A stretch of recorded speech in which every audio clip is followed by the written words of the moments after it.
If your rent is already $1,500, why not trade up and own the place instead? I'm not talking about fantasy math or manifesting a mansion. I mean real simple numbers to figure out how much house you can actually afford without blowing up your budget. Too many people get hung up on home price. $300K, that's way too much for that house. But when you're looking at homes, your monthly payment might actually be close to identical to what you pay in rent. So let's flip the script. This isn't just about buying a home, it's about upgrading your lifestyle. Quick reminder, it's your guy Huddy, 26 years deep in the mortgage business, loving it and still going strong. Most people think price is the main issue, but that's not really it at all. It's your monthly payment that makes or breaks affordability. A mortgage payment includes the principal and interest, property taxes, homeowner's insurance, mortgage insurance for most loans,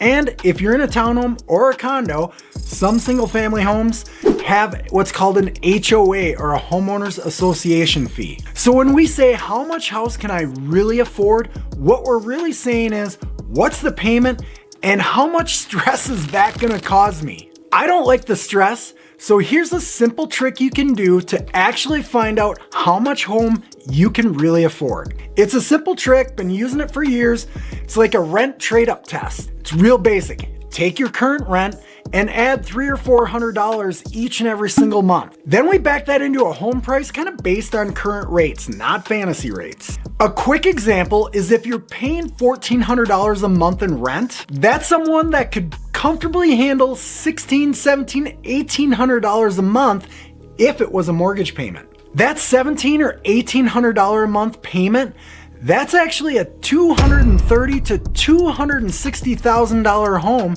depending on where you live.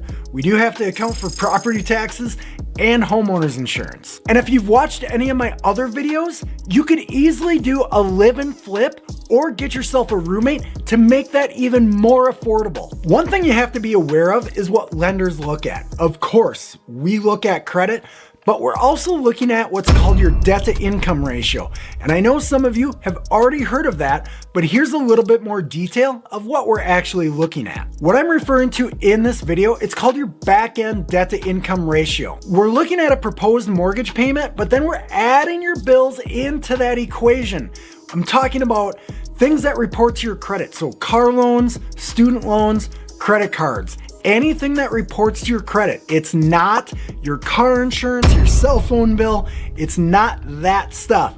Only the items that count against your income, car payments, student loans, credit cards. So in theory, if your gross income, not the amount that gets deposited into your checking account on Friday, your gross income, if it's $5,000, we times that by 50% because that's roughly kind of what we're going to use for debt to income, anywhere from 45 to 50. So you take your gross, you times it by 50%, and then deduct your monthly bills, your car payments, your credit cards, your student loans. So in a little scenario, if you're making $5,000 a month, divide that by 2, you're at $2,500. Subtract a car payment, maybe a credit card. So now maybe the monthly payment you can afford is $1,800 or $1,900. And again, that could be $230 to $260, maybe even more for a house that you could own and build equity. What I want you to do next is take this challenge. I want you to take what you pay for rent and add $200 or $300 on top of that. Then we just need to figure out, okay, what's that payment? And if I were to trade up and own, what would that really get me? If you don't want to do the math, no problem. Just DM me your scenario and I'll break it down for you. No pressure, no nothing. I'm just gonna shoot you back the number. I want you to have clarity so that you understand this. And I'm keeping things basic because we're gonna graduate up to a more complex class down the road. A quick practice test that I tell people to do, if your rent is $1,500, give yourself a $300 raise, meaning pay your rent and on the same day, put $300 in your savings account and do that for 3 months to test drive a potential mortgage payment. In the next video, we're gonna break down how people are buying homes with only $1,000 down. Cool case study.